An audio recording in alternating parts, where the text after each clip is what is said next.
"Mas, aku hamil anakmu." Namun Arman justru melempar koper ke arahku dan membuka pintu rumah lebar-lebar. "Keluar dari rumah ini sekarang."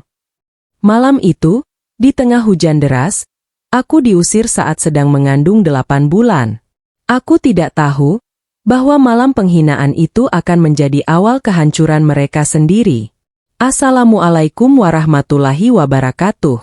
Halo semuanya, apa kabar kalian hari ini? Sebelum cerita ini dimulai, jangan lupa bantu like dan subscribe dulu ya. Semoga siapapun yang menekan tombol subscribe di channel ini, dilancarkan rezekinya, dipanjangkan umurnya, disehatkan badannya, dan keluarganya selalu dijauhkan dari kesedihan serta dipenuhi kebahagiaan. Amin. Amin ya rabbal alamin. Terima kasih karena sudah meluangkan waktu untuk kembali singgah di cerita hari ini. Seperti biasa, sebelum kita masuk ke kisahnya, coba tulis di kolom komentar kalian mendengarkan cerita ini dari kota mana. Aku senang sekali membaca komentar kalian satu persatu. Ada yang dari Jakarta, Bandung, Bekasi, Surabaya, Makassar, Medan, Pontianak, bahkan ada juga yang mendengarkan dari Malaysia dan Hong Kong. Jujur, setiap kali membaca komentar kalian, aku sadar satu hal.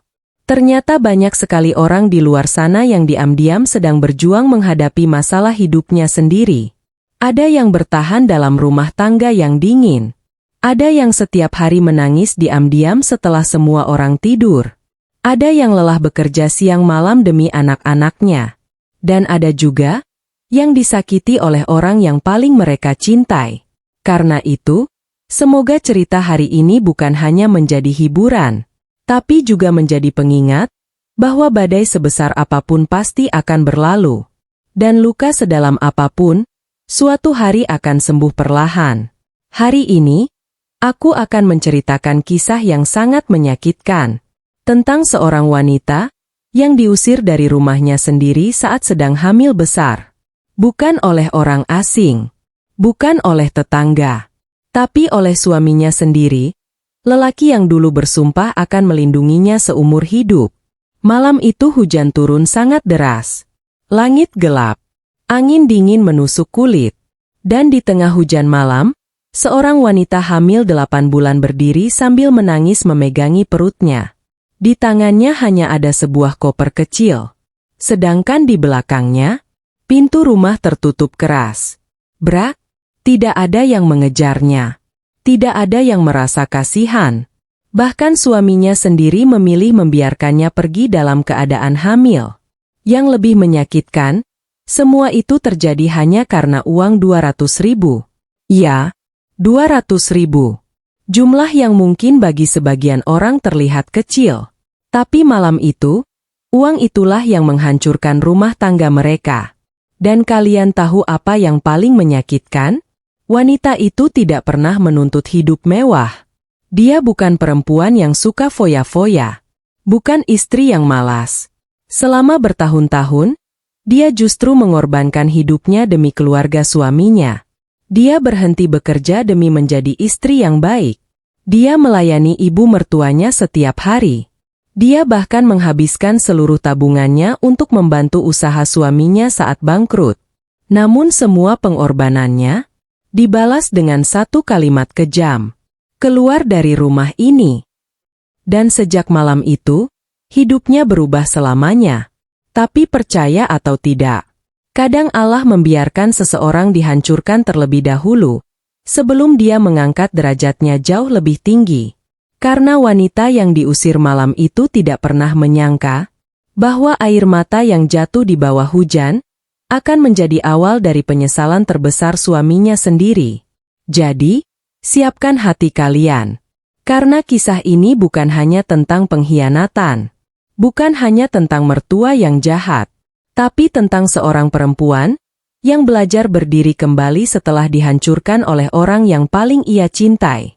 Dan percayalah, akhir cerita ini akan membuat kalian sadar satu hal. Tidak semua orang yang pergi dari hidup kita adalah kehilangan. Kadang, itu justru penyelamatan dari Tuhan. Selamat mendengarkan.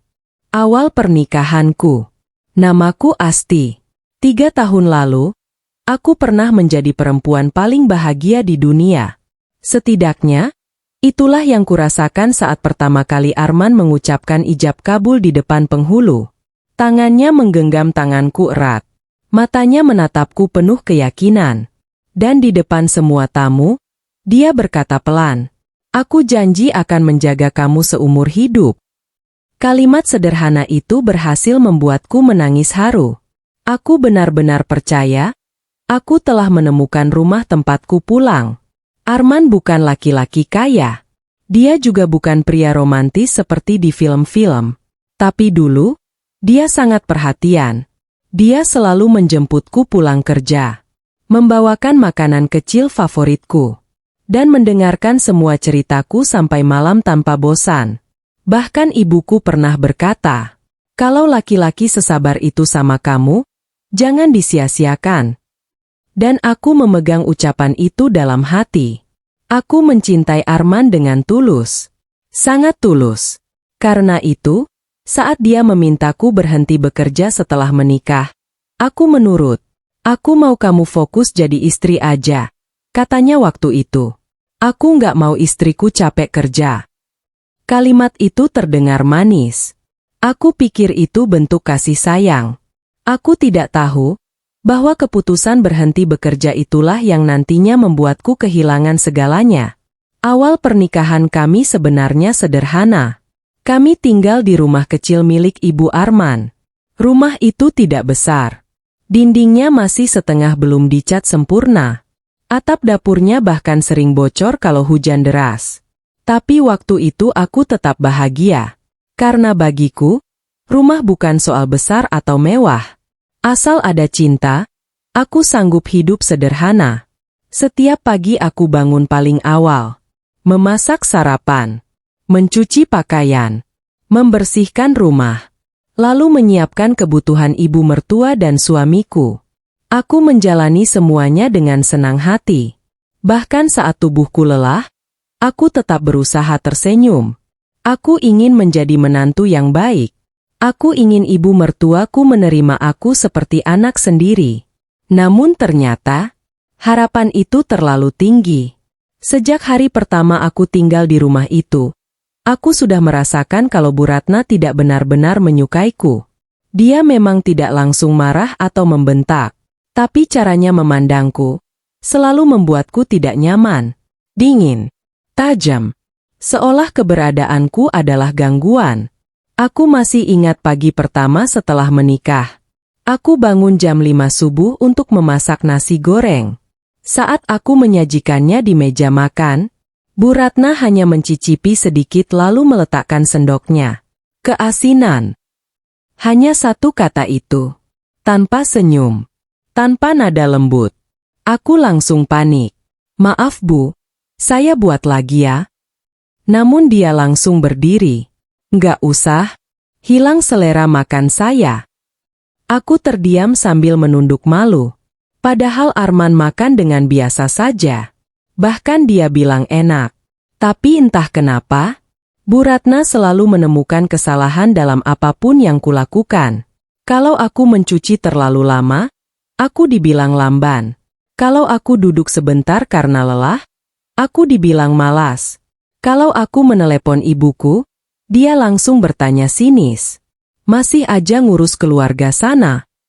Awalnya aku mencoba berpikir positif. Mungkin beliau hanya butuh waktu untuk menerimaku. Karena itu aku terus berusaha lebih keras. Aku belajar memasak semua makanan favoritnya. Aku memijat kakinya setiap malam. Aku membersihkan rumah sampai benar-benar rapi. Namun semakin aku berusaha, semakin aku merasa tidak pernah cukup. Dan yang paling menyakitkan, Arman selalu memilih diam. Kalau ibunya marah padaku, dia tidak pernah membelaku. Dia hanya berkata, "Udahlah Ti, Mama memang orangnya begitu." Kalimat itu terus berulang. Sampai akhirnya aku sadar. Dalam rumah itu, aku sendirian. Meski begitu, aku tetap bertahan. Karena aku mencintai suamiku. Aku percaya semua ini hanya ujian awal pernikahan. Aku yakin, suatu hari semuanya akan membaik. Aku tidak tahu bahwa perlahan-lahan, aku sedang berjalan menuju kehancuran terbesar dalam hidupku sendiri. Dan semua itu dimulai saat usaha Arman bangkrut 6 bulan setelah kami menikah. Hari itu, untuk pertama kalinya, aku melihat sisi lain dari keluarga kecil kami. Sisi yang selama ini tersembunyi rapi di balik senyum dan kata-kata manis. Saat usaha suamiku bangkrut, 6 bulan setelah kami menikah, musibah itu datang. Usaha bahan bangunan milik Arman mulai sepi pembeli. Awalnya dia masih terlihat tenang. Dia bilang keadaan ekonomi memang sedang sulit. Cuma sementara, katanya sambil tersenyum. Aku percaya. Setiap malam aku tetap menyambutnya dengan makanan hangat dan senyum terbaikku. Aku berusaha menjadi tempat pulang yang nyaman untuk suamiku. Namun perlahan, aku mulai melihat perubahan di wajah Arman. Dia jadi lebih sering melamun, mudah marah, dan mulai pulang larut malam. Kadang dia duduk sendirian di teras sampai tengah malam sambil merokok tanpa bicara apapun. Aku tahu dia sedang tertekan. Karena itu aku mencoba menguatkannya. Mas, semua pasti ada jalan keluarnya. Dia hanya mengangguk pelan. Tapi matanya terlihat kosong. Sampai akhirnya, suatu malam, Arman pulang dengan wajah sangat pucat. Aku langsung panik. Mas, kenapa? Dia duduk lemas di kursi ruang tamu lalu memegangi kepalanya. Toko kita bangkrut. Dunia rasanya berhenti sesaat. Aku terduduk pelan di sampingnya. Bangkrut.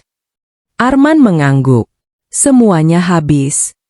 Ternyata selama ini usaha Arman memiliki banyak hutang yang tidak pernah dia ceritakan padaku. Beberapa pelanggan besar belum membayar. Barang-barang menumpuk. Dan bunga pinjaman terus berjalan. Aku bisa melihat rasa hancur di mata suamiku malam itu. Dan sebagai istri, hatiku ikut sakit melihatnya. Arman menangis malam itu. Untuk pertama kalinya sejak menikah, aku melihat suamiku menangis seperti anak kecil. Aku gagal jadi suami. Aku langsung memeluknya. Enggak mas, kita hadapi sama-sama. Aku benar-benar mengatakannya dengan tulus. Karena bagiku, pernikahan memang tentang bertahan bersama saat keadaan sulit.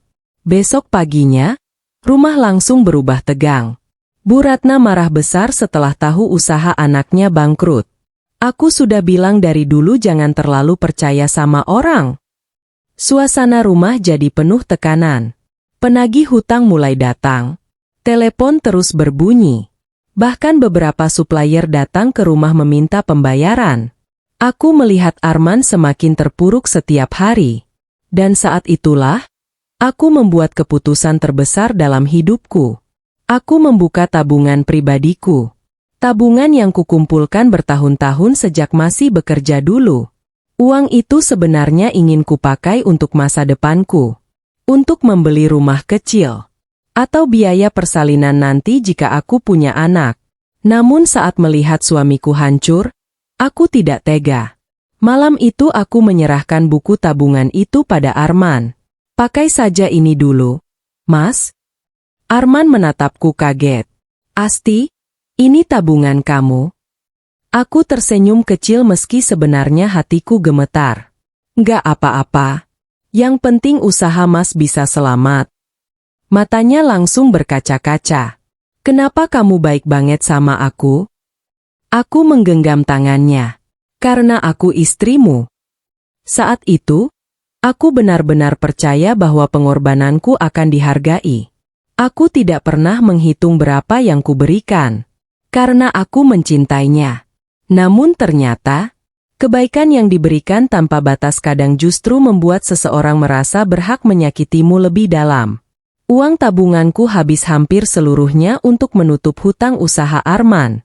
Aku bahkan menjual beberapa perhiasan pemberian ibuku. Tapi aku tidak pernah mengeluh. Aku tetap memasak, tetap membersihkan rumah, tetap melayani ibu mertuaku seperti biasa. Namun yang membuatku sedih, tak ada satupun penghargaan dari Bu Ratna. Bahkan suatu sore, saat aku sedang mencuci piring, aku mendengar beliau berbicara dengan tetangganya. Kalau bukan karena anak saya, Asti itu nggak mungkin hidup enak. Tanganku langsung berhenti bergerak. Air keran masih mengalir deras. Tapi dadaku terasa sesak. Aku menahan air mata sendirian di dapur. Padahal saat itu, semua tabunganku sudah habis demi menyelamatkan usaha anaknya. Namun di mata Bu Ratna, aku tetap dianggap numpang hidup. Malamnya aku mencoba bercerita pada Arman. Mas, tadi Mama bilang. Belum selesai aku bicara, Arman langsung memotong. Udahlah Ti, Mama memang suka ngomong sembarangan. Lagi-lagi jawaban itu. Lagi-lagi aku diminta mengerti. Dan lagi-lagi, tak ada yang benar-benar membelaku. Sejak saat itu, aku mulai sadar satu hal. Di rumah ini, pengorbananku dianggap kewajiban, bukan cinta. Dan perlahan, aku mulai merasa lelah. Sangat lelah. Namun aku masih bertahan. Karena aku percaya, suatu hari semua perjuanganku pasti akan dihargai. Aku tidak tahu bahwa badai yang sebenarnya bahkan belum dimulai. Karena beberapa bulan kemudian, aku mengetahui sesuatu yang membuat hidupku berubah selamanya. Aku hamil. Aku hamil. 2 garis merah itu membuat tanganku gemetar. Aku menatap alat tes kehamilan itu berkali-kali, memastikan mataku tidak salah melihat. Positif. Aku hamil. Air mataku langsung jatuh tanpa bisa kutahan. Sudah hampir 2 tahun aku menunggu momen itu. Banyak malam yang kulewati sambil diam-diam menangis karena belum juga diberi anak. Setiap kali ada acara keluarga, pertanyaan itu selalu datang. Kapan punya momongan? Awalnya aku masih bisa tersenyum. Namun lama-lama, pertanyaan itu terasa seperti tekanan. Apalagi Bu Ratna sering menyindirku secara halus. Perempuan itu tugas utamanya melahirkan anak. Kalimat itu terdengar sederhana, tapi cukup untuk membuatku menangis diam-diam di kamar mandi. Karena itulah, saat melihat 2 garis merah pagi itu, aku merasa seperti mendapatkan hadiah terbesar dalam hidupku. Aku langsung memegang perutku sambil tersenyum dan menangis bersamaan. Alhamdulillah. Hari itu aku memasak makanan favorit Arman. Aku ingin memberitahu kabar ini dengan cara spesial. Untuk pertama kalinya setelah sekian lama, aku merasa sangat bahagia. Aku membayangkan Arman akan memelukku erat. Aku membayangkan rumah ini akhirnya dipenuhi tawa kecil seorang bayi. Aku membayangkan semuanya akan berubah menjadi lebih baik. Namun ternyata, harapan seringkali lebih indah daripada kenyataan. Malam itu Arman pulang cukup larut. Wajahnya terlihat lelah seperti biasa. Aku langsung menyambutnya di depan pintu dengan senyum lebar. Mas, aku punya kabar baik. Arman melepas sepatunya tanpa banyak bicara. Apa? Aku mengambil test pack dari saku bajuku dengan tangan gemetar. Aku hamil, Mas. Beberapa detik Arman hanya diam. Lalu akhirnya dia tersenyum kecil. Serius? Aku mengangguk sambil tertawa kecil karena bahagia. Namun entah kenapa, senyum Arman terasa berbeda. Bukan senyum bahagia seperti yang kubayangkan selama ini. Dia memang memelukku, tapi pelukannya terasa hambar. Akhirnya ya, aku mencoba mengabaikan perasaan aneh di hatiku malam itu. Mungkin dia hanya lelah. Aku terus berpikir positif. Namun respon Bu Ratna jauh lebih dingin lagi. Saat Arman memberitahu ibunya keesokan pagi, Bu Ratna hanya mengangguk datar. Oh, hanya itu. Tak ada pelukan. Tak ada ucapan selamat. Tak ada wajah bahagia seperti yang sering kulihat pada ibu-ibu lain saat tahu menantunya hamil. Aku berusaha tersenyum meski hati terasa aneh. Hari-hari berikutnya, aku menjalani kehamilan dengan cukup berat. Aku sering mual. Tubuhku mudah lelah. Kadang aku muntah berkali-kali sampai lemas. Namun pekerjaan rumah tidak pernah berkurang. Bu Ratna tetap menyuruhku mencuci, memasak, dan membersihkan rumah seperti biasa. Bahkan saat aku terlihat pucat, dia hanya berkata, "Perempuan hamil itu biasa. Jangan manja." Aku mencoba kuat. Setiap pagi aku tetap bangun lebih awal. Meski pinggangku mulai sakit, meski kakiku sering bengkak, aku tetap mengerjakan semuanya sendirian. Kadang aku berharap Arman akan membelaku, atau setidaknya menyuruhku beristirahat. Namun dia justru semakin sibuk di luar rumah. Dia mulai sering pulang malam. Kadang bau rokok dan parfumnya terasa asing. Aku pernah bertanya pelan, "Mas akhir-akhir ini sibuk banget ya?" Dia langsung menjawab singkat, "Kerjaan." Lalu masuk kamar tanpa bicara lagi. Perlahan, jarak di antara kami mulai terasa. Padahal dulu, Arman selalu bercerita apapun padaku. Sekarang bahkan makan malam pun sering dilewati dalam diam. Aku mulai merasa kesepian di rumah sendiri. Yang lebih menyakitkan, Bu Ratna semakin sering menyindirku. Suatu sore saat aku sedang makan buah di dapur, dia tiba-tiba berkata, "Jangan senang dulu hamil." Tanganku langsung berhenti bergerak. Aku menatap beliau bingung. "Maksud ibu?" Bu Ratna menyandarkan tubuhnya di kursi sambil menatapku tajam. "Anak itu mahal. Suamimu lagi susah. Jangan jadi beban tambahan." Dadaku langsung sesak. Aku menunduk sambil menggenggam ujung bajuku pelan. Aku benar-benar tidak mengerti. Bukankah bayi ini cucunya juga? Kenapa sejak awal, aku justru merasa kehadirannya tidak diinginkan? Malam itu aku menangis diam-diam di kamar mandi. Air shower bercampur dengan air mataku. Aku memegangi perutku yang mulai membesar. "Maaf ya nak. Aku takut. Takut anakku lahir di keluarga yang tidak menginginkannya." Namun di balik semua rasa sakit itu, aku tetap mencoba bertahan. Karena aku percaya, suatu hari Arman pasti berubah. Aku yakin, dia hanya sedang tertekan karena masalah ekonomi. Aku terus meyakinkan diriku sendiri seperti itu. Sampai akhirnya, kandunganku memasuki bulan ke-7. Dan sejak saat itu, semua mimpi buruk benar-benar dimulai. Aku mulai merasa asing di rumah sendiri. Memasuki bulan ke-7 kehamilan, tubuhku mulai semakin lemah. Perutku membesar. Pinggangku sering terasa nyeri. Kakiku bengkak hampir setiap malam. Bahkan untuk bangun dari tempat tidur saja, aku harus bergerak pelan sambil menahan sakit. Namun anehnya, di rumah itu tak ada yang benar-benar peduli. Bu Ratna tetap menganggapku sama seperti sebelumnya. Pagi-pagi sekali aku masih harus bangun untuk memasak, menyapu, mengepel, mencuci pakaian. Kadang aku sampai kehabisan napas hanya karena naik turun tangga membawa ember cucian. Tapi kalau aku berhenti sebentar, Bu Ratna langsung menyindir. "Baru hamil aja udah malas." Kalimat itu makin sering kudengar. Dan seperti biasa, Arman hanya diam. Awalnya aku masih mencoba sabar. Aku terus berkata pada diriku sendiri, "Ini cuma sementara." Namun semakin hari, aku mulai merasa ada sesuatu yang berubah pada suamiku. Dia semakin dingin, semakin jauh, dan semakin sulit diajak bicara.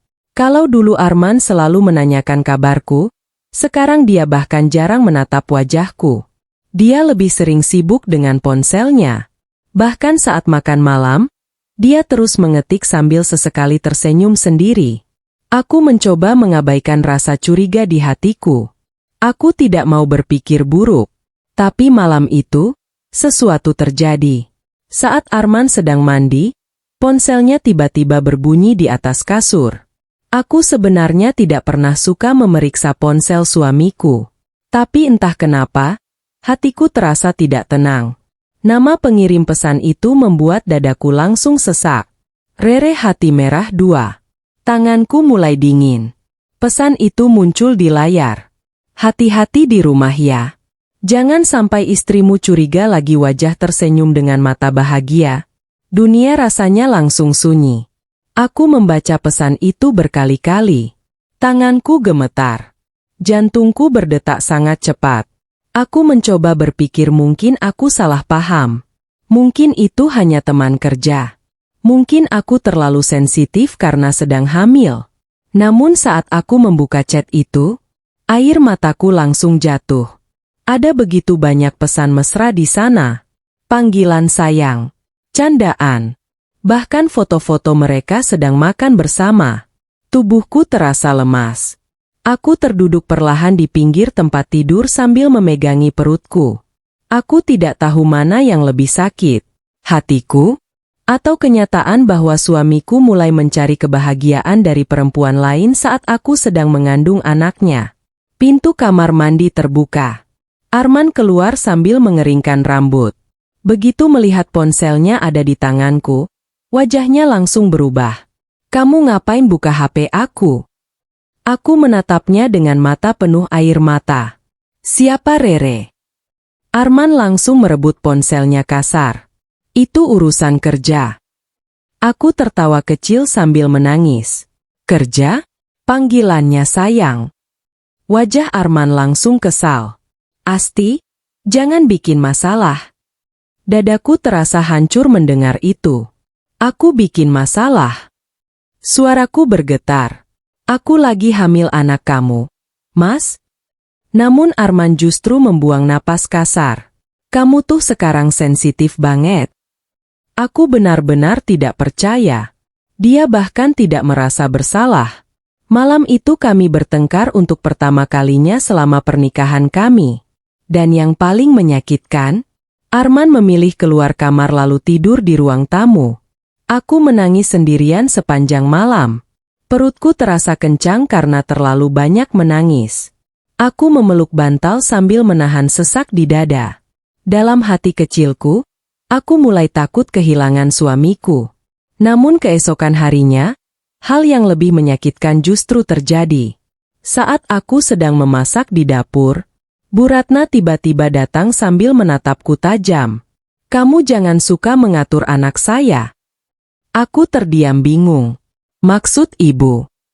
Dia menyilangkan tangan di dada. "Arman cerita semuanya. Kamu nuduh dia macam-macam." Dadaku langsung terasa panas. "Bu, saya cuma tanya soal perempuan itu." Belum selesai aku bicara, Bu Ratna langsung memotong. "Laki-laki itu kalau di rumah nggak nyaman ya pasti cari hiburan di luar." Kalimat itu membuatku membeku. Aku benar-benar tidak percaya mendengarnya. Aku menatap wajah ibu mertuaku dengan mata berkaca-kaca. "Jadi menurut ibu ini salah saya?" Dia mendekat sambil menatapku sinis. "Kalau kamu bisa jadi istri yang menyenangkan, Arman gak mungkin dekat sama perempuan lain." Air mataku jatuh saat itu juga.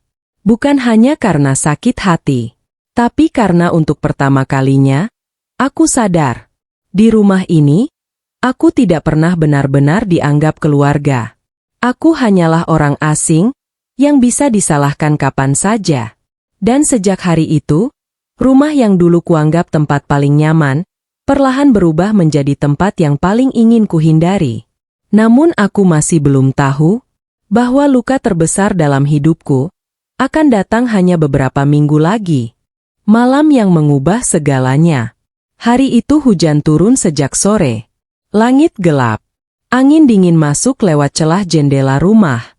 Entah kenapa, sejak bangun pagi hatiku terasa tidak tenang. Aku mencoba mengusir perasaan buruk itu dengan tetap melakukan pekerjaanku seperti biasa. Meski tubuhku semakin berat, aku tetap memasak makan malam. Aku membuat sop hangat kesukaan Arman. Dulu, setiap kali aku memasak menu itu, dia selalu tersenyum dan berkata, "Masakan kamu gak pernah gagal." Namun sekarang, bahkan pujian kecil itu sudah lama hilang. Jam di dinding menunjukkan pukul 9 malam. Arman belum pulang. Aku duduk pelan di kursi ruang tamu sambil memegangi perutku. Bayiku bergerak kecil di dalam sana. Biasanya gerakan itu selalu membuatku bahagia. Tapi malam itu, aku justru merasa sangat sedih. Aku mengambil ponsel lalu melihat saldo rekeningku. Hanya tersisa sedikit. 2 hari sebelumnya, aku diam-diam mengirim uang 200.000 pada ibuku di kampung. Ibuku sedang sakit. Beliau butuh membeli obat. Dan aku tidak tega membiarkannya sendirian. Aku sebenarnya ingin meminta izin pada Arman. Namun akhir-akhir ini dia selalu marah kalau aku membicarakan keluargaku. Karena itu, aku memilih diam-diam mengirim uang dari sisa tabunganku sendiri. Aku pikir semuanya akan baik-baik saja. Tapi ternyata aku salah. Suara pintu terbuka keras membuatku tersentak. Arman masuk dengan wajah tegang. Di belakangnya, Bu Ratna berjalan sambil menatapku tajam. Jantungku langsung berdebar tidak enak. "Mas, udah makan?" Arman tidak menjawab. Dia langsung melempar buku tabungan ke atas meja. "Bra?" Aku terkejut. "Itu apa?" Arman menatapku penuh kemarahan. "Kamu kirim uang ke ibumu." Dadaku langsung sesak. Aku melirik Bu Ratna yang berdiri sambil menyeringai tipis. Pasti beliau yang memeriksa tabunganku. Aku menelan ludah pelan. "Iya Mas, Ibu lagi sakit?" Belum selesai aku bicara, Arman langsung membentak keras. "Pakai otak kamu."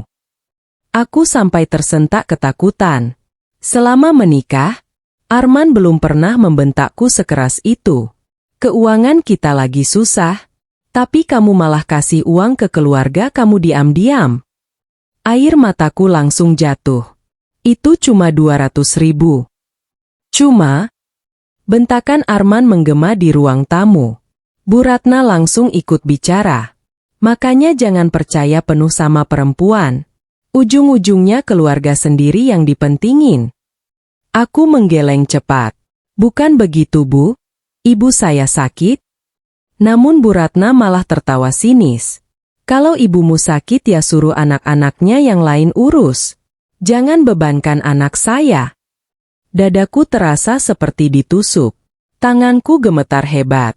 Selama ini, aku selalu diam saat dihina.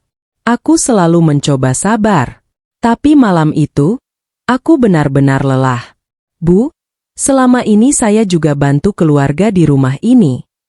Suasana langsung hening. Wajah Bu Ratna berubah tajam. "Kamu ngomong apa?" Aku menangis sambil menahan sesak.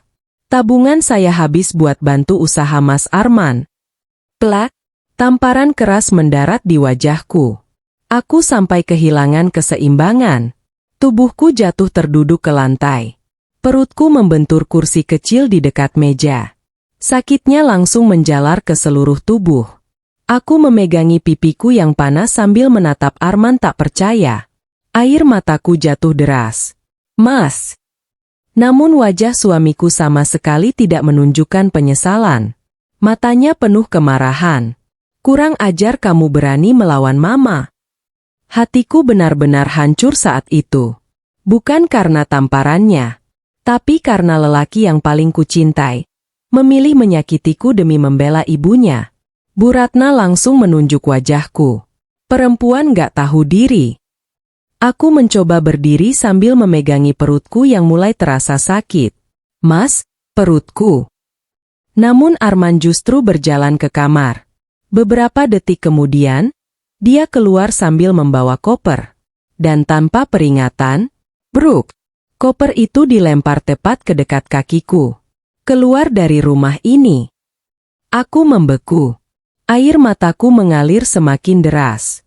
"Mas, pergi sekarang." Aku memegangi perutku erat.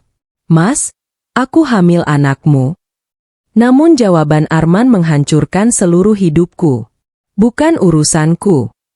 Kalimat itu membuat dunia terasa runtuh. Aku benar-benar tidak percaya lelaki yang dulu bersumpah mencintaiku bisa berkata sekejam itu. Hujan di luar semakin deras. Angin dingin masuk dari pintu yang dibuka paksa oleh Bu Ratna. "Keluar sana.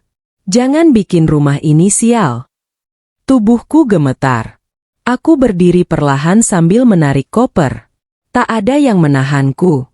Tak ada yang peduli aku sedang hamil 8 bulan. Aku melangkah keluar rumah dengan kaki lemas.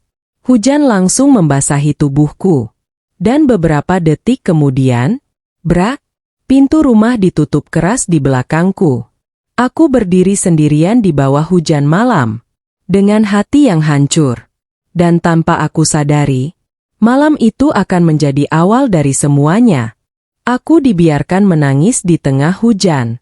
Hujan malam itu terasa begitu dingin. Airnya membasahi seluruh tubuhku hanya dalam hitungan detik. Bajuku basah kuyup. Rambutku menempel di wajah.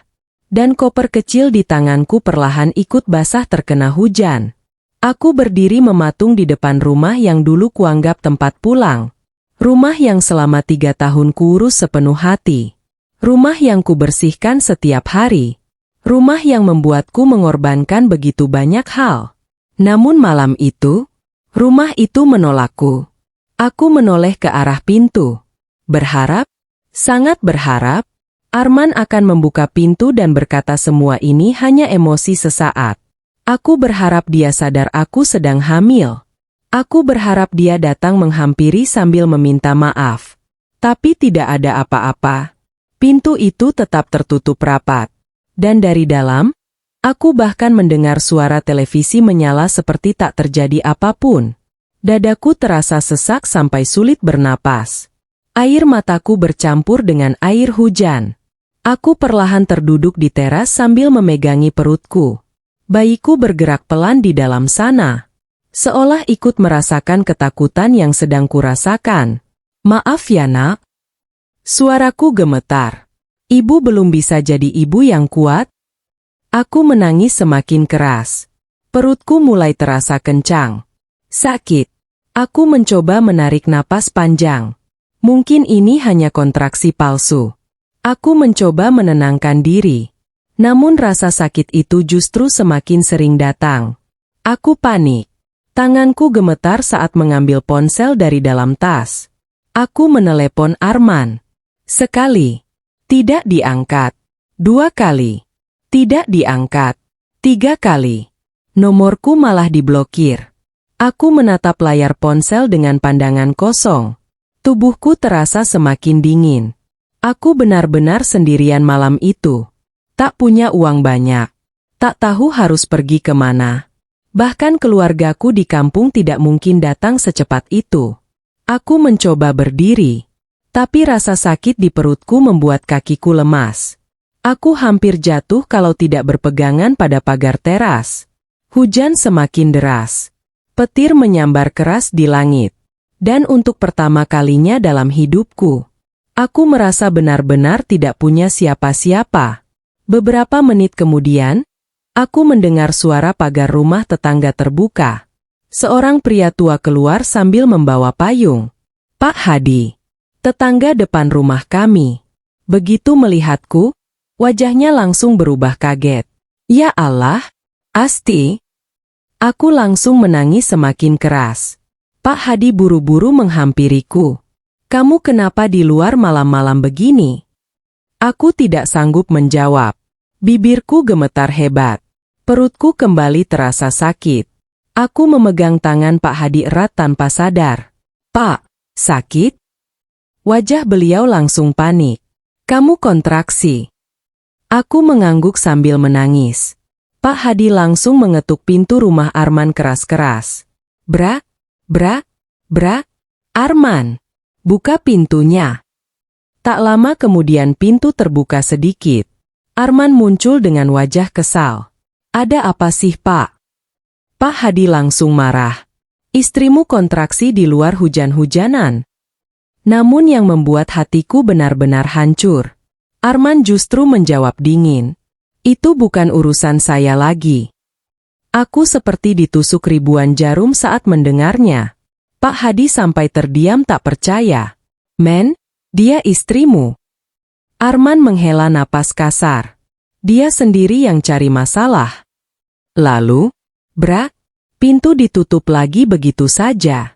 Aku menangis tanpa suara. Bahkan Pak Hadi terlihat syok melihat sikap Arman. Beliau langsung memayungiku dan membantu aku berdiri. Ayo nak, kita ke klinik sekarang. Aku berjalan pelan sambil menahan sakit. Setiap langkah terasa berat. Celanaku mulai terasa basah bukan hanya karena hujan. Aku melihat bercak darah kecil. Tubuhku langsung dingin ketakutan. Pak, darah? Pak Hadi langsung panik. Beliau buru-buru membawaku masuk ke mobilnya. Sepanjang perjalanan menuju klinik, aku terus menangis sambil memegangi perutku. Ya Allah, jangan sampai anakku kenapa-kenapa. Aku terus berdoa dalam hati. Rasa sakitnya semakin kuat. Aku hampir tidak bisa bernapas. Sampai akhirnya mobil berhenti di depan klinik bersalin kecil. Perawat langsung membawa kursi roda begitu melihat kondisiku. Pasien hamil kontraksi. Aku dibawa masuk dengan cepat. Lampu putih rumah sakit terasa menyilaukan mataku. Suara langkah kaki dokter dan perawat terdengar sibuk di sekelilingku. Dan di tengah rasa sakit itu, yang paling menghancurkanku bukanlah kontraksinya. Bukan dinginnya hujan. Bukan rasa takut melahirkan sendirian. Tapi kenyataan, bahwa suamiku sendiri membiarkanku hampir kehilangan anak kami malam itu. Aku melahirkan tanpa suami. Lampu ruang bersalin terasa begitu terang di mataku. Suara hujan di luar masih terdengar samar bercampur dengan langkah kaki perawat yang mondar-mandir di sekelilingku. Tubuhku gemetar hebat. Bukan hanya karena dingin, tapi karena takut. Sangat takut. Aku belum pernah merasa sesendiri ini seumur hidupku. Bu, tarik napas pelan ya. Suara dokter terdengar lembut di sampingku. Aku mencoba mengikuti arahannya. Namun rasa sakit di perutku datang semakin kuat. Kontraksi demi kontraksi membuat tubuhku seperti diremas dari dalam. Aku mencengkeram pinggir ranjang erat sambil menangis. Ya Allah! Air mataku terus mengalir tanpa henti. Di sela rasa sakit itu, bayangan wajah Arman terus muncul di kepalaku. Suamiku. Lelaki yang dulu menggenggam tanganku sambil berjanji akan menjagaku seumur hidup. Kini justru membiarkanku berjuang sendirian di ruang bersalin. Hatiku terasa jauh lebih sakit daripada tubuhku. Suaminya mana, Bu? Tanya salah satu perawat. Pertanyaan sederhana itu langsung membuat dadaku sesak. Aku memalingkan wajah sambil menangis pelan. Tidak ada. Perawat itu terlihat iba. Dia tidak bertanya lagi. Namun tatapan kasihan itu justru membuatku semakin hancur. Aku tidak pernah membayangkan akan melahirkan anak pertamaku tanpa ditemani suami. Aku membayangkan Arman akan berada di sampingku, menggenggam tanganku, menemaniku berjuang. Tapi kenyataannya, dia bahkan tidak peduli apakah aku dan bayinya selamat atau tidak. Rasa sakit kembali datang, lebih kuat dari sebelumnya. Aku menjerit sambil memegangi perutku. Dokter langsung mendekat. Pembukaannya sudah lengkap. Kita mulai sekarang. Aku mulai panik. Napasku memburu. Keringat bercampur air mata membasahi wajahku. Bu, fokus ya, demi bayinya. Aku mengangguk lemah. Dalam hati, aku terus berdoa. Ya Allah, tolong selamatkan anakku. Detik demi detik terasa sangat panjang. Sakitnya seperti tubuhku dibelah perlahan. Aku hampir menyerah. Namun setiap kali ingin menyerah, aku mengingat bayi kecil yang sedang berjuang keluar dari tubuhku. Anak yang tidak bersalah. Anak yang bahkan belum lahir, tapi sudah merasakan kerasnya dunia. Dan akhirnya, suara tangisan bayi memenuhi ruangan. Kencang, nyaring, indah. Aku langsung menangis semakin keras saat mendengarnya. Bayinya perempuan, Bu? Dokter tersenyum kecil sambil memperlihatkan bayi mungil itu padaku. Aku benar-benar tidak bisa menggambarkan perasaan saat itu. Di tengah semua luka, Allah masih memberiku hadiah paling indah dalam hidupku. Anakku, putriku. Tubuh kecilnya merah dan masih penuh air mata. Namun bagiku, dia adalah alasan untuk tetap hidup. Saat perawat meletakkannya di dadaku, aku langsung memeluknya sambil menangis. Maafkan ibu. Suaraku nyaris tak terdengar.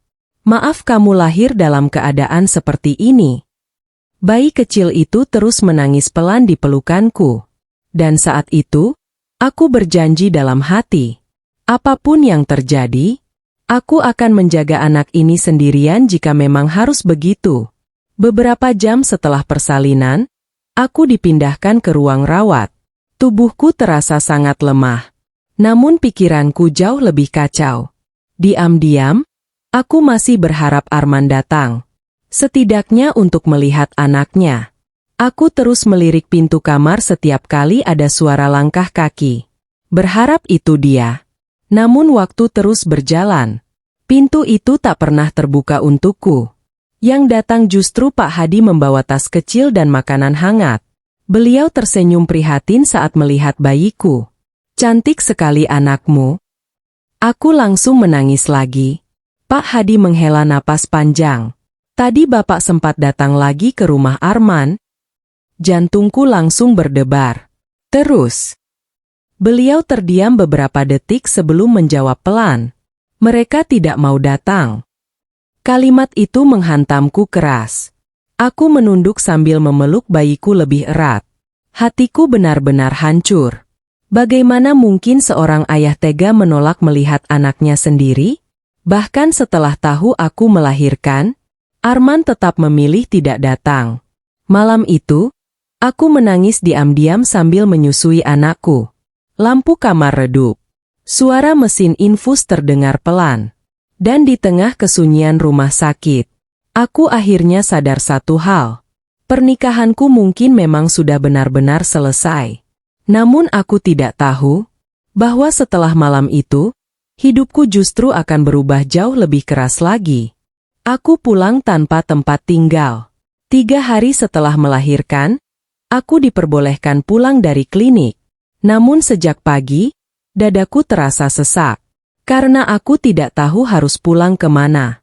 Aku duduk di tepi ranjang sambil memandangi bayiku yang tertidur pulas di sampingku. Wajahnya kecil. Pipinya merah. Sesekali bibir mungilnya bergerak seperti sedang mencari susu. Aku mengusap kepalanya perlahan sambil menahan tangis. Anak ini baru lahir ke dunia. Tapi hidupnya sudah begitu sulit. Aku bahkan belum punya rumah untuk membawanya pulang. Suara pintu terbuka membuatku menoleh. Ibuku masuk sambil membawa tas kain lusuh miliknya. Wajah beliau terlihat lelah karena perjalanan jauh dari kampung. Namun begitu melihatku, beliau langsung tersenyum sambil menahan air mata. Ibu di sini, Nak? Aku langsung menangis. Sejak melahirkan, aku terus mencoba terlihat kuat. Tapi melihat ibuku datang, semua rasa sakit itu langsung pecah begitu saja. Ibu. Beliau memelukku hati-hati. Lalu memandangi cucunya dengan mata berkaca-kaca. Cantik sekali. Aku melihat tangan ibuku yang kasar mengusap kepala bayi kecilku perlahan. Dan saat itu, hatiku terasa semakin hancur. Karena wanita tua yang bahkan hidupnya pas-pasan ini, masih datang untuk menguatkanku. Sedangkan suamiku sendiri, menghilang tanpa kabar. Arman belum datang? Tanya ibu pelan. Aku menunduk. Lalu menggeleng perlahan. Wajah ibu langsung berubah sedih. Namun beliau tidak berkata apa-apa lagi. Mungkin karena beliau tahu, aku sudah terlalu sakit untuk mendengar kenyataan itu sekali lagi. Siang harinya, perawat datang membawa surat administrasi. Biaya rumah sakit belum sepenuhnya lunas. Aku langsung panik. Tabunganku hampir habis. Bahkan uang di dompetku tidak sampai 100.000. Aku menatap angka di kertas itu dengan tangan gemetar. Bu, uang kita nggak cukup. Ibu langsung membuka tasnya buru-buru.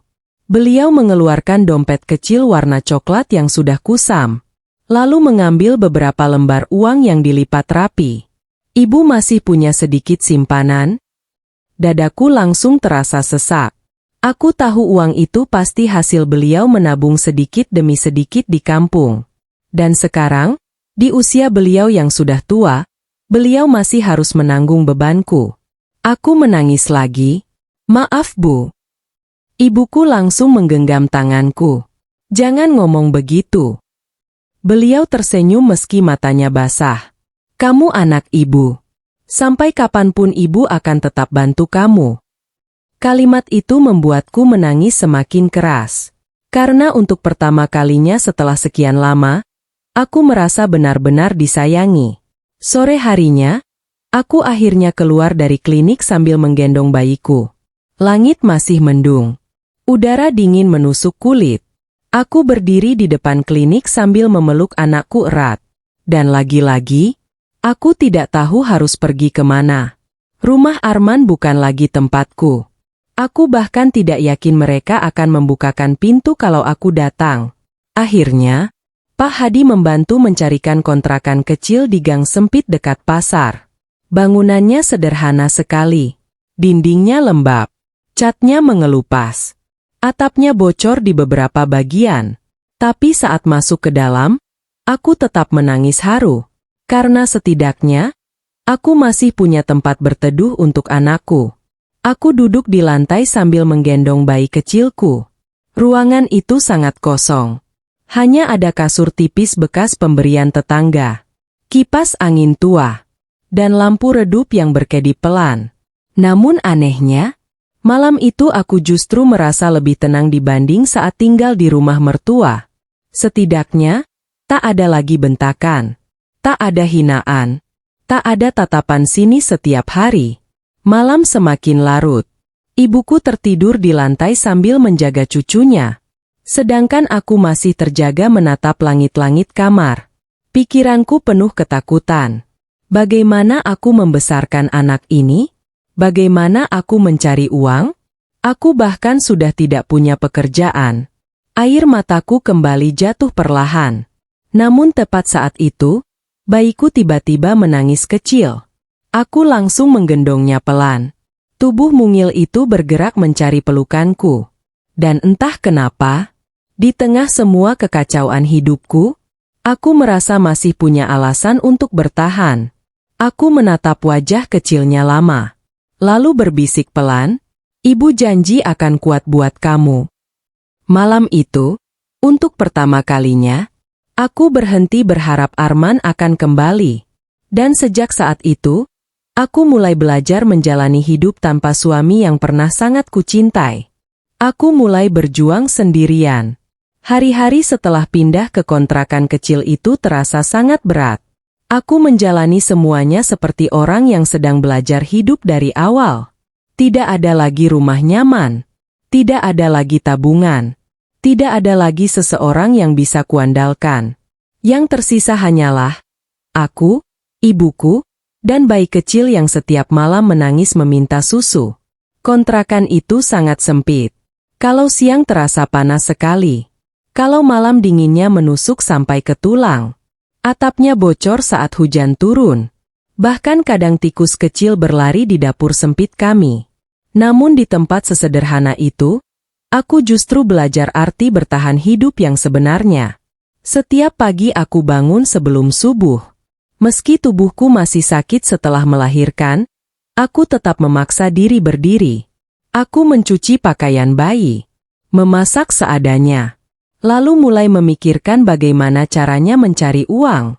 Aku tidak mungkin terus bergantung pada ibuku. Beliau sendiri hidup pas-pasan di kampung. Aku tidak tega melihat beliau terus mengeluarkan uang untukku. Suatu pagi, saat sedang menggendong bayiku, aku melihat panci dan peralatan masak kecil di dapur. Dan tiba-tiba aku teringat sesuatu. Dulu, banyak tetangga suka memuji masakanku. Bahkan beberapa kali mereka bercanda menyuruhku jualan. Malam itu, aku memberanikan diri bicara pada ibuku. "Bu, kalau aku jualan makanan gimana?" Ibuku langsung menatapku. "Memangnya kamu kuat?" Aku tersenyum kecil meski sebenarnya ragu. Aku harus kuat? Karena memang tidak ada pilihan lain. Keesokan harinya, aku mulai memasak nasi uduk dalam jumlah kecil. Hanya 5 bungkus. Aku bangun jam 3 pagi sambil menggendong anakku bergantian. Tubuhku masih lemah. Bekas jahitan melahirkan masih terasa sakit. Tapi aku terus memasak sambil menahan nyeri. Saat matahari mulai terbit, aku menitipkan nasi uduk itu di warung kecil dekat gang. Sepanjang hari, aku gelisah menunggu kabar. Dan sore harinya, pemilik warung datang sambil tersenyum. Laku semua. Aku hampir menangis mendengarnya. Untungnya memang tidak seberapa. Tapi hari itu, aku merasa seperti mendapatkan harapan baru. Malamnya aku langsung memasak lagi. Kali ini 10 bungkus. Lalu 15. Lalu 20. Pelan-pelan, orang mulai menyukai masakanku. Beberapa pelanggan bahkan sengaja datang ke kontrakan kecilku untuk membeli langsung. Mereka bilang sambalnya enak. Ayam gorengku gurih. Dan nasi uduknya berbeda dari yang lain. Untuk pertama kalinya setelah sekian lama, aku mulai merasa hidupku bergerak maju. Namun ternyata, ujian belum selesai. Suatu siang, saat aku sedang menyusui anakku, ponselku tiba-tiba berbunyi. Nama Arman muncul di layar. Jantungku langsung berdebar. Tanganku dingin. Hampir 1 bulan dia menghilang tanpa kabar. Dan sekarang, tiba-tiba dia menelepon. Aku ragu beberapa detik sebelum akhirnya mengangkat. Halo. Suasana langsung hening. Lalu suara Arman terdengar pelan di seberang sana. Kamu di mana? Pertanyaan itu membuat dadaku sesak. Setelah semua yang dia lakukan, kalimat pertama yang keluar justru itu. Bukan kabar. Bukan permintaan maaf. Bukan pertanyaan tentang anaknya. Aku menahan napas pelan. Kenapa? Arman terdengar menghela napas. Mama sakit. Aku terdiam. Terus. Rumah mau disita bank kalau bulan ini nggak bayar cicilan. Aku mulai mengerti arah pembicaraan ini. Dan benar saja, beberapa detik kemudian Arman berkata, kamu masih punya tabungan. Aku langsung tertawa kecil. Tapi air mataku jatuh tanpa sadar. Bahkan setelah menghancurkanku, dia masih datang hanya saat membutuhkan uang. Hatiku benar-benar terasa remuk saat itu. Mas. Suaraku bergetar. Aku habis diusir saat hamil. Arman diam. Aku melanjutkan sambil menangis pelan. Aku melahirkan sendirian. Masih diam. Dan sekarang kamu telepon cuma buat nanya uang. Beberapa detik tak ada jawaban. Lalu Arman berkata pelan. Aku lagi bingung. Aku memejamkan mata kuat-kuat.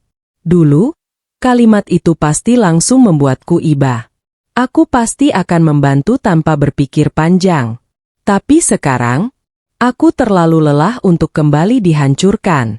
Aku nggak punya apa-apa lagi, Mas. Lalu, untuk pertama kalinya sejak menikah, aku menutup telepon lebih dulu. Tanganku gemetar hebat setelah itu. Aku menangis sambil memeluk anakku erat. Karena malam itu, aku akhirnya sadar satu hal.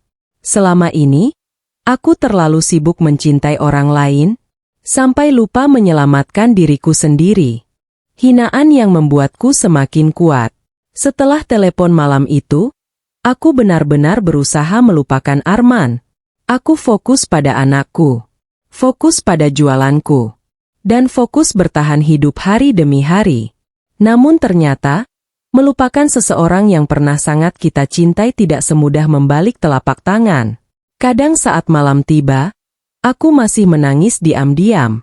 Terutama ketika melihat bayi kecilku tertidur tanpa pernah digendong ayahnya sendiri. Aku sering bertanya dalam hati, bagaimana mungkin seorang ayah bisa setega itu? Namun setiap kali pikiranku mulai melemah, aku kembali mengingat malam hujan itu. Mengingat bagaimana aku diusir saat sedang hamil besar. Dan ingatan itu selalu berhasil membuatku bangkit lagi. Hari-hari berlalu. Jualanku mulai sedikit berkembang. Aku tidak hanya menjual nasi uduk lagi. Aku mulai menerima pesanan lauk rumahan. Ayam ungkep, sambal terasi, semur, dan beberapa jenis kue basah.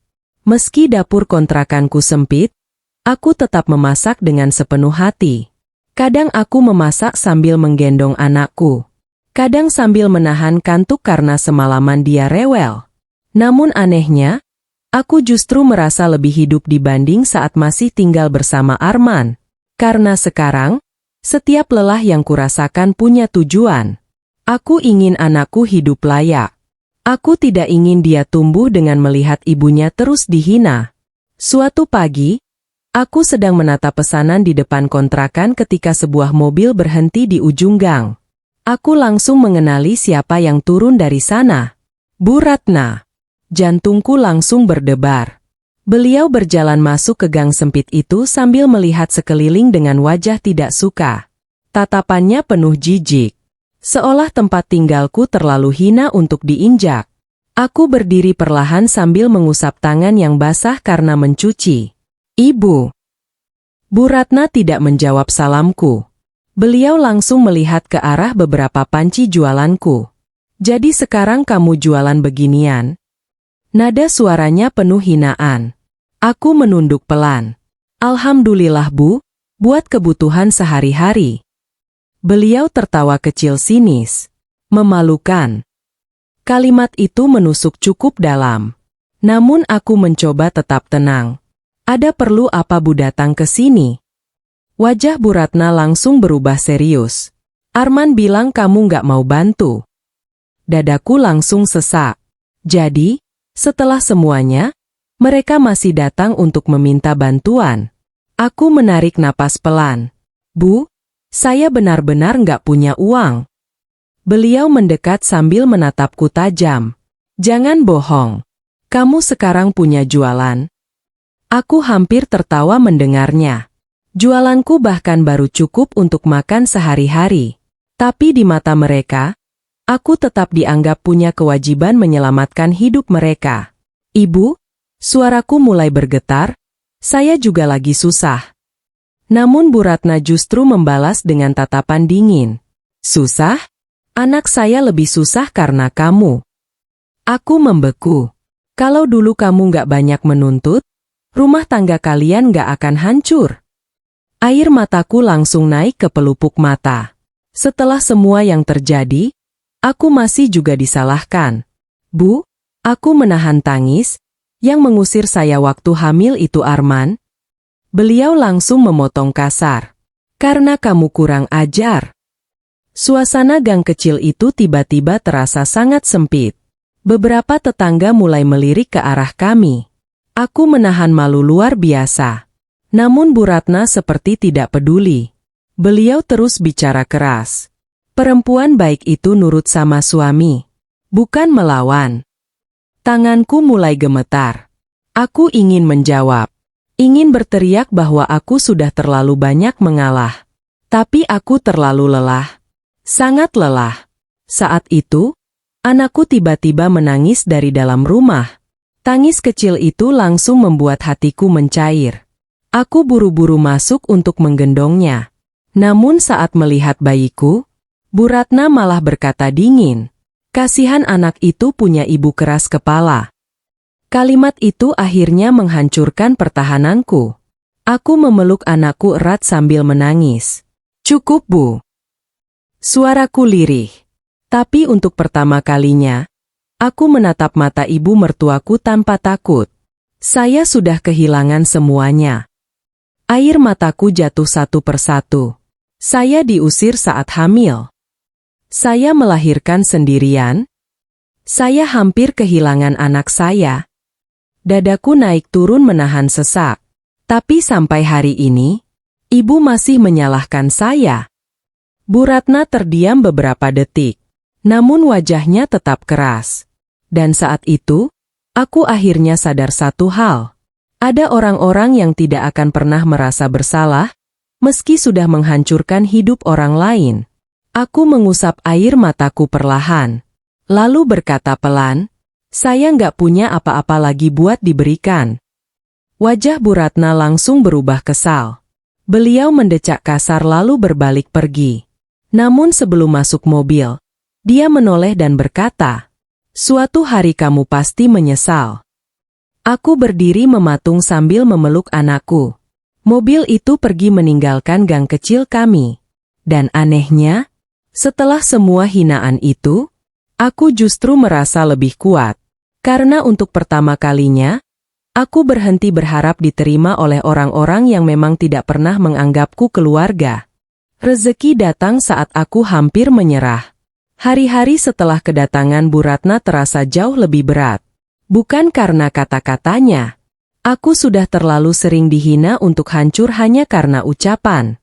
Tapi karena malam itu, aku benar-benar merasa lelah. Sangat lelah.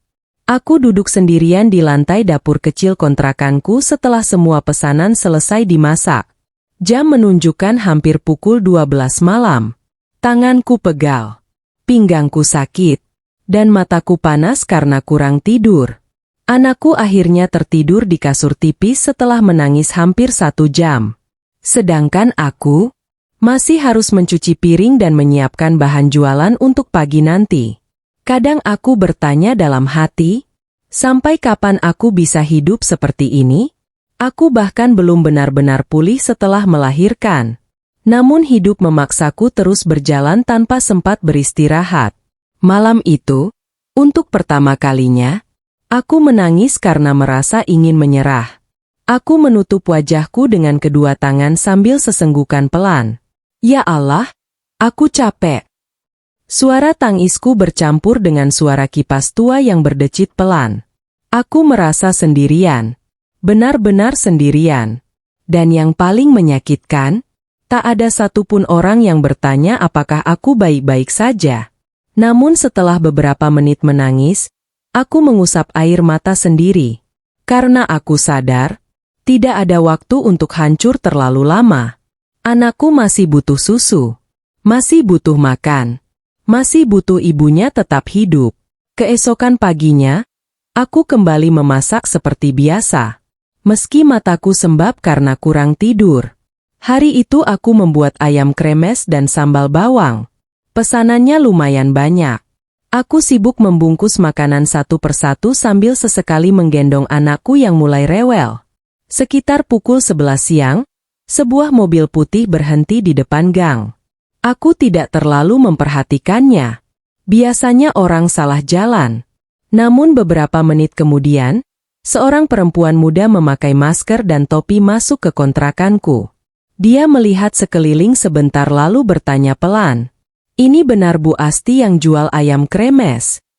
Aku mengangguk bingung. Iya. Perempuan itu tersenyum. Saya mau pesan. Aku segera membungkus pesanannya seperti biasa. Namun saat dia mencicipi sambalku, matanya langsung membesar. Ya ampun, ini enak banget. Aku tersenyum kecil. Alhamdulillah. Dia lalu duduk sebentar sambil terus makan. Dan sepanjang makan, dia terus memuji masakanku. Aku mulai merasa tidak enak sendiri. Karena biasanya pelanggan hanya datang lalu pergi. Namun perempuan itu terlihat sangat menikmati makanannya. Sebelum pulang, dia bertanya, Bu, boleh saya rekam sedikit? Aku kaget. Rekam? Dia tertawa kecil lalu membuka maskernya. Dan saat itu, aku baru sadar. Dia adalah Maya Listiani, seorang food vlogger terkenal yang sering muncul di media sosial. Jantungku langsung berdebar. Aku bahkan pernah melihat videonya jutaan kali lewat di internet. Namun perempuan itu justru tersenyum ramah. Makanannya serius enak banget. Saya mau review boleh? Aku sampai bingung harus menjawab apa. Tanganku dingin mendadak. Iya. Maya langsung mulai merekam suasana kontrakanku. Dapur kecilku. Panci-panci sederhana. Dan aku yang masih memakai celemek lusuh sambil menggendong bayi. Awalnya aku malu. Sangat malu. Kontrakanku sempit. Panas. Dan jauh dari kata bagus. Tapi Maya justru berkata, justru ini yang bikin spesial. Dia merekam saat aku memasak sambal. Merekam ayam gorengku. Bahkan merekam anakku yang tertidur di dekat dapur. Sebelum pulang, dia menatapku sambil tersenyum. Bu Asti, saya yakin jualan ibu bakal ramai. Aku hanya tertawa kecil. Dalam hati, aku tidak terlalu berharap banyak. Aku sudah terlalu sering kecewa dalam hidup. Namun malam harinya, hidupku mulai berubah. Ponselku terus berbunyi tanpa henti. Notifikasi masuk bertubi-tubi. Pesanan datang puluhan sekaligus. Aku sampai panik membaca semuanya. Ternyata video Maya sudah diunggah. Dan dalam beberapa jam, videonya langsung viral. Orang-orang mulai mencari jualanku. Banyak yang datang langsung ke kontrakan kecilku. Bahkan beberapa ojek online antre di depan gang sempit itu. Aku sampai gemetar melihat semuanya. Ibu, ini beneran? Ibuku yang sedang menggendong cucunya ikut menangis haru. Hari itu, untuk pertama kalinya setelah sekian lama, aku merasa hidupku masih punya harapan. Aku menatap langit malam dari depan kontrakan kecilku. Air mataku jatuh perlahan. Namun kali ini, bukan karena sedih, melainkan karena aku akhirnya percaya bahwa setelah semua penderitaan, Allah benar-benar masih mendengar doaku. Aku mulai bangkit, dan mereka mulai jatuh. Sejak video Maya viral, hidupku berubah sangat cepat. Gang kecil tempat kontrakanku berada mendadak ramai setiap hari. Motor ojek online keluar masuk tanpa henti. Orang-orang rela antre hanya untuk membeli ayam kremes dan sambalku. Bahkan beberapa pelanggan datang dari luar kota setelah melihat videoku di media sosial. Aku yang dulu menangis karena tak punya uang membeli susu, kini justru kewalahan menerima pesanan. Semua terasa seperti mimpi. Pagi itu, aku berdiri di dapur kecil sambil memandangi puluhan pesanan yang harus dikirim. Tanganku sibuk membungkus makanan. Sedangkan ibuku membantu menggendong anakku yang terus tertawa kecil melihat kesibukan di rumah. Pelan-pelan aja, nak, kata ibuku lembut. Tangan kamu jangan dipaksa. Aku tersenyum sambil mengusap keringat di dahi. Kalau dipikir-pikir, dulu Asti nggak nyangka bisa sampai kayak gini. Ibuku menatapku lama, lalu tersenyum haru. Karena Allah nggak tidur. Kalimat itu membuat dadaku hangat. Aku benar-benar percaya, kalau semua air mata yang jatuh dulu tidak sia-sia. Hari-hari berikutnya, jualanku semakin besar. Aku mulai menyewa satu ruko kecil dekat jalan utama. Tidak besar, tapi cukup nyaman untuk dijadikan tempat makan sederhana. Hari pertama buka, aku sampai gemetar melihat papan nama kecil bertuliskan Dapur Asti. Aku berdiri lama di depan ruko itu sambil menahan tangis. Dulu, aku pernah diusir dari rumah saat hamil. Sekarang, aku akhirnya punya tempat yang kubangun sendiri. Dengan tanganku sendiri.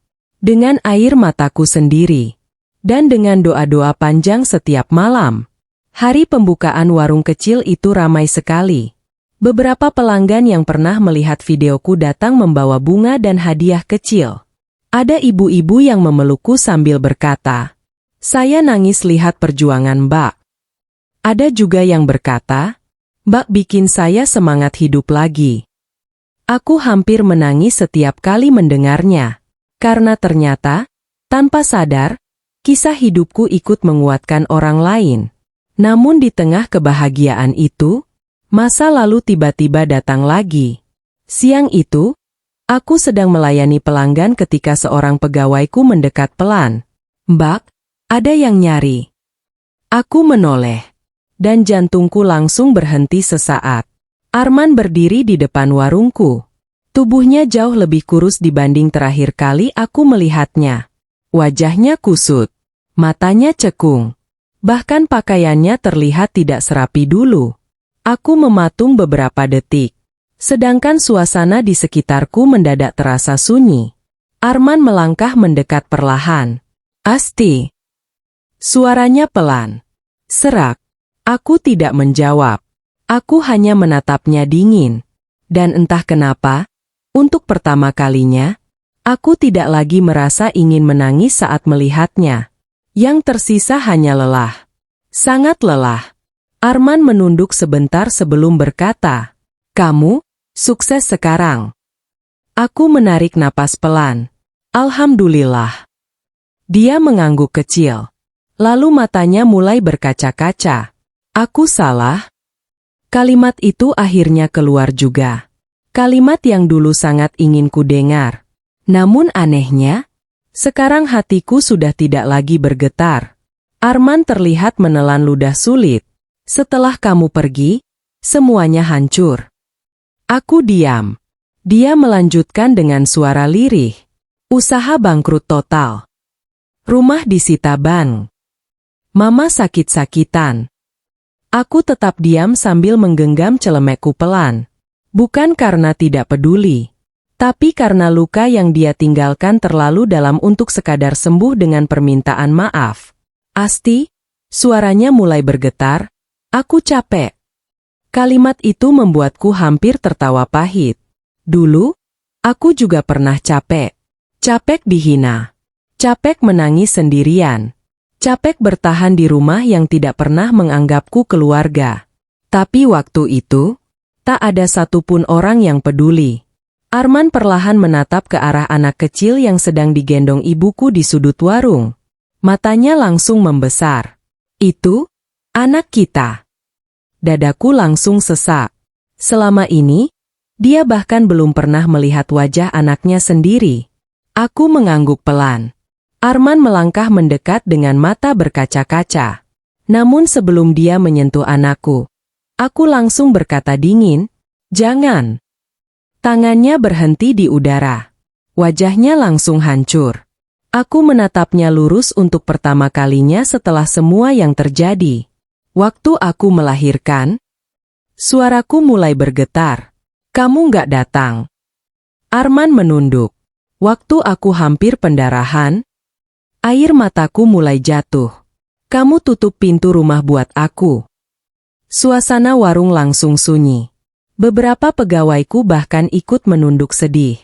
Dan untuk pertama kalinya, aku melihat penyesalan besar di mata Arman. Namun semuanya sudah terlambat. Sangat terlambat.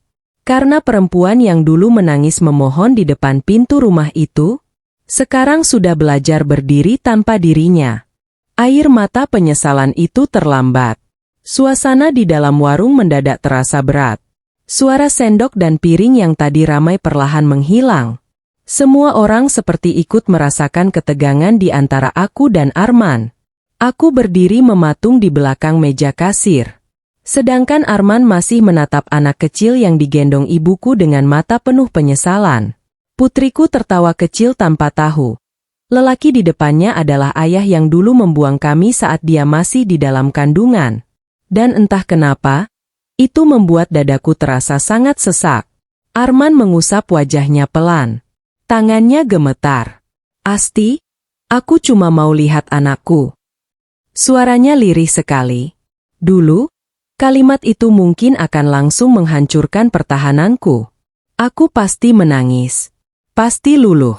Pasti memaafkan semuanya. Namun sekarang, aku hanya merasa asing. Seolah lelaki di depanku bukan lagi orang yang pernah sangat kucintai. Aku menatapnya datar. "Anakmu." Suaraku pelan. Tapi cukup membuat Arman menunduk malu. Aku melanjutkan sambil menahan air mata. Waktu aku kontraksi sendirian di tengah hujan.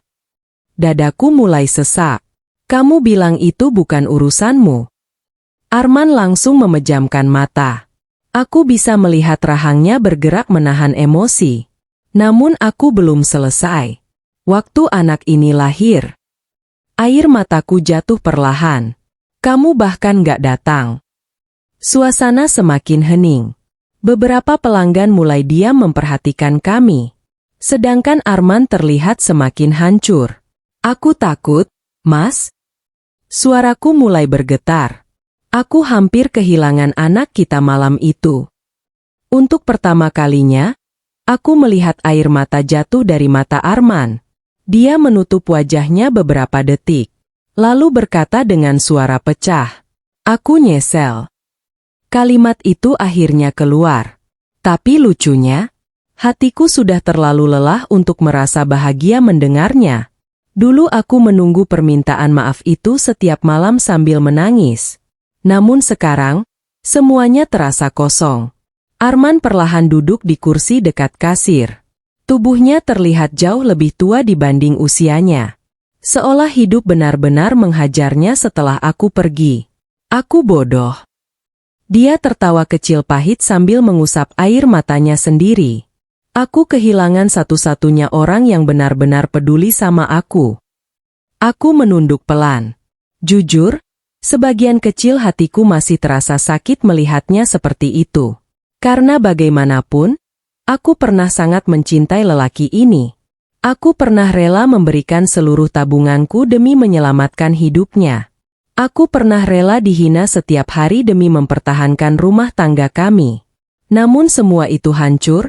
Malam dia mengusirku saat hamil. Arman kembali menatapku. Asti, aku capek hidup begini. Aku terdiam. Setelah kamu pergi, suaranya lirih, rumah jadi kosong. Aku langsung teringat malam-malam panjang saat dulu aku menunggu dia pulang sambil memasak makanan hangat. Aku selalu berusaha membuat rumah itu nyaman. Namun ternyata, kehadiranku baru terasa berharga setelah aku benar-benar pergi. Arman menunduk lagi. Mama juga sering nangis sekarang. Aku tidak menjawab. Jujur, aku tidak tahu harus merasa kasihan atau tidak. Karena setiap kali mengingat Bu Ratna, yang teringat di kepalaku hanyalah hinaan demi hinaan. Dia sakit-sakitan sejak rumah disita. Aku menarik napas pelan. Lalu berkata lirih. Dulu waktu aku sakit dan hamil, aku menatap Arman tepat di matanya. Mama, kamu nyuruh aku keluar rumah. Arman langsung diam. Wajahnya benar-benar jatuh. Dan untuk pertama kalinya, aku melihat lelaki itu benar-benar sadar seberapa besar luka yang telah dia buat. Beberapa detik suasana hanya dipenuhi suara kipas angin dan tangisan kecil anakku. Sampai akhirnya, Arman berkata pelan, "Kalau aku minta kesempatan lagi?" Jantungku langsung berdetak pelan. Kalimat itu akhirnya datang juga. Kalimat yang dulu pernah sangat ingin ku dengar. Namun anehnya, aku tidak lagi merasa ingin kembali. Aku menatap anakku yang sedang tertidur di pelukan ibuku. Lalu aku teringat semua malam saat aku menangis sendirian sambil menggendongnya. Semua rasa takut. Semua rasa lapar. Semua penghinaan. Aku melewati semuanya tanpa Arman. Dan itu membuatku sadar. Aku ternyata bisa hidup tanpa dirinya. Aku mengusap air mata perlahan. Lalu berkata pelan, "Mas." Arman langsung menatapku penuh harap. Namun kalimat berikutnya membuat wajahnya perlahan hancur. Aku sudah terlalu capek untuk mengulang luka yang sama. Matanya langsung berkaca-kaca lagi. Aku menahan sesak di dada sambil melanjutkan. Dulu aku bertahan karena cinta. Tapi sekarang, aku tersenyum kecil pahit. Aku cuma ingin hidup tenang sama anakku. Air mata Arman jatuh tanpa suara. Dan saat itu, aku sadar satu hal. Kadang, penyesalan datang bukan saat kita kehilangan seseorang. Tapi saat kita melihat orang itu akhirnya bahagia, tanpa kita. Aku memilih pergi dari masa lalu. Setelah percakapan hari itu, Arman tidak langsung pergi. Dia masih duduk diam di kursi dekat kasir sambil sesekali menatap anak kami. Sedangkan aku kembali melayani pelanggan seperti biasa. Namun jujur, tanganku gemetar. Hati kecilku kacau. Bukan karena aku masih ingin kembali, tapi karena semua luka lama yang susah payah kututup, mendadak terbuka lagi. Malam hujan itu kembali terbayang jelas di kepalaku. Suara bentakan Arman, tamparan di pipiku, dan pintu rumah yang dibanting keras tepat di belakang tubuhku yang sedang hamil besar. Aku menarik napas panjang berkali-kali agar tidak menangis di depan pelanggan. Sementara dari sudut ruangan, aku bisa merasakan tatapan Arman terus mengarah padaku. Tatapan yang dulu sangat kurindukan. Namun sekarang, justru membuatku lelah. Menjelang sore, warung mulai sepi. Pegawaiku sibuk membereskan meja. Ibuku duduk sambil menggendong cucunya yang mulai tertidur. Sedangkan Arman akhirnya berdiri perlahan dari kursinya. "Asti." Aku menoleh singkat. Dia terlihat ragu sebelum bicara lagi. "Boleh aku datang lagi buat lihat anakku?" Dadaku langsung terasa sesak. Pertanyaan itu sederhana. Tapi jawabannya tidak semudah itu. Karena setiap kali melihat wajah Arman, aku selalu teringat semua penderitaan yang pernah kulewati sendirian. Aku terdiam cukup lama. Sampai akhirnya aku berkata pelan, "Nanti kita pikirkan." Wajah Arman terlihat sedikit kecewa. Namun mungkin dia sadar, dia memang tidak punya hak memaksa apapun lagi. Sebelum pergi, dia menatapku lama sekali. Tatapan penuh penyesalan. Tatapan yang datang terlalu terlambat. "Asti," suaranya serak, "makasih karena udah jaga anak kita." Aku menggenggam ujung celemekku erat. Lalu menjawab lirih, "Dari awal, aku memang sendirian, Mas." Kalimat itu membuat wajahnya langsung pucat. Dia menunduk dalam. Dan tanpa berkata apa-apa lagi, akhirnya pergi meninggalkan warungku. Aku berdiri diam memperhatikan punggungnya menjauh.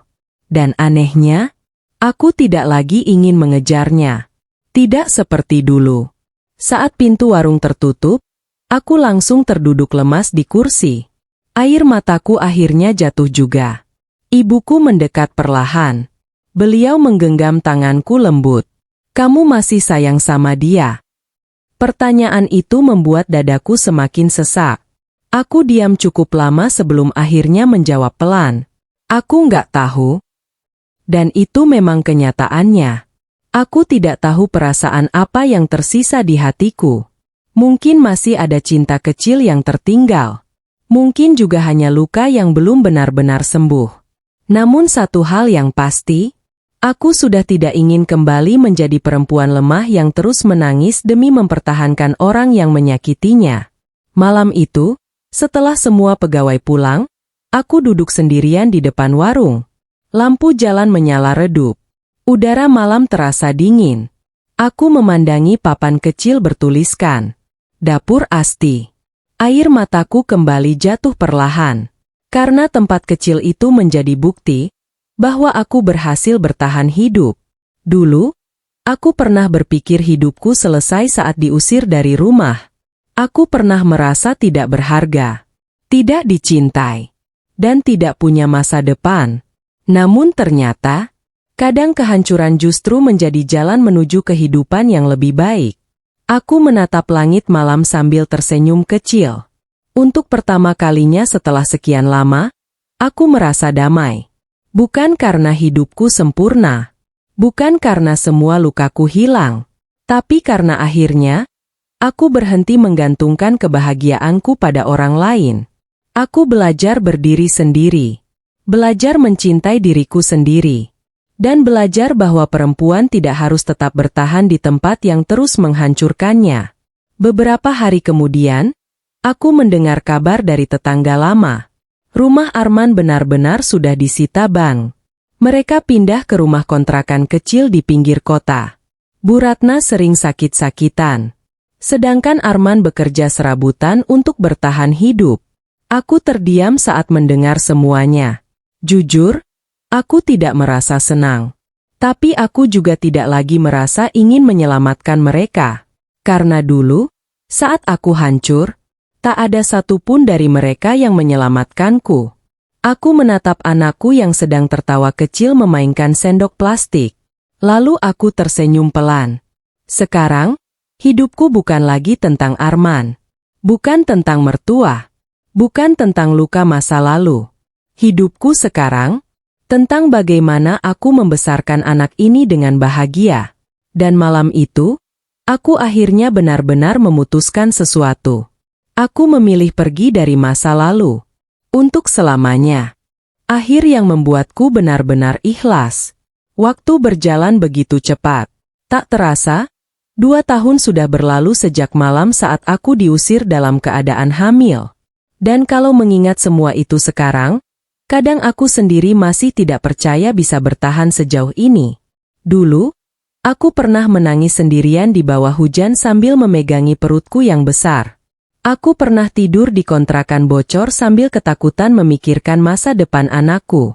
Aku pernah merasa hidupku selesai. Namun hari ini, aku berdiri di depan rumah makan yang jauh lebih besar dari sebelumnya. Cabang kedua, dapur Asti, akhirnya resmi dibuka. Lampu-lampu menyala terang. Meja-meja penuh pelanggan. Pegawaiku sibuk mondar-mandir membawa pesanan. Sedangkan aku berdiri di depan pintu sambil menggendong putriku yang kini sudah bisa tertawa dan berceloteh lucu. Ibu. Anakku memegang pipiku kecil. Aku langsung tersenyum sambil mencium keningnya. Dan saat itu, dadaku terasa penuh. Bukan karena uang. Bukan karena kesuksesan. Tapi karena akhirnya, setelah semua luka itu, aku berhasil membangun hidup yang damai. Ibuku berjalan mendekat sambil tersenyum bangga. Bapakmu pasti bangga kalau masih hidup. Kalimat itu membuat mataku langsung panas. Aku menggenggam tangan ibuku erat. Ini semua karena ibu juga. Beliau menggeleng sambil tersenyum. Bukan. Ini karena kamu nggak menyerah. Aku menunduk pelan. Lalu tanpa sadar, ingatanku kembali pada perempuan lemah yang dulu menangis di teras rumah mertua sambil diusir dalam keadaan hamil. Kalau bisa bertemu diriku yang dulu, aku ingin memeluknya. Aku ingin bilang, kamu akan baik-baik saja. Karena ternyata, setelah semua penderitaan itu, aku justru menemukan diriku sendiri. Namun sore itu, sesuatu kembali terjadi.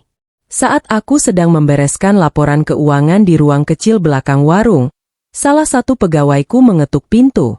Mbak, ada tamu. Aku mengangguk pelan tanpa terlalu berpikir. Namun saat keluar, langkahku langsung berhenti. Arman berdiri di depan warung. Kali ini wajahnya terlihat jauh lebih tenang dibanding terakhir kali kami bertemu. Meski masih tampak lelah, ada sesuatu yang berbeda dari matanya. Dia tersenyum kecil saat melihatku. Halo. Aku membalas dengan senyum tipis. Mas. Suasana terasa canggung beberapa detik. Lalu pandangan Arman jatuh pada anak kami yang sedang bermain balon di dekat kasir. Matanya langsung melembut. Dia makin besar. Aku mengangguk. Iya. Beberapa bulan terakhir, aku memang mulai mengizinkan Arman bertemu anaknya sesekali. Bukan karena aku kembali padanya, tapi karena aku sadar, anakku tetap berhak mengenal ayahnya. Meski luka masa lalu tidak akan pernah hilang. Arman duduk perlahan di kursi dekat jendela. Lalu berkata pelan, aku dengar kamu buka cabang baru. Alhamdulillah. Dia tersenyum kecil sambil mengangguk. Aku bangga sama kamu. Kalimat itu sederhana. Tapi entah kenapa, hatiku terasa hangat mendengarnya. Mungkin karena dulu, aku terlalu lama hidup tanpa penghargaan. Kami terdiam cukup lama. Tidak ada lagi kemarahan seperti dulu. Tidak ada lagi bentakan. Yang tersisa hanyalah dua orang, yang pernah saling mencintai, namun terlambat saling menjaga.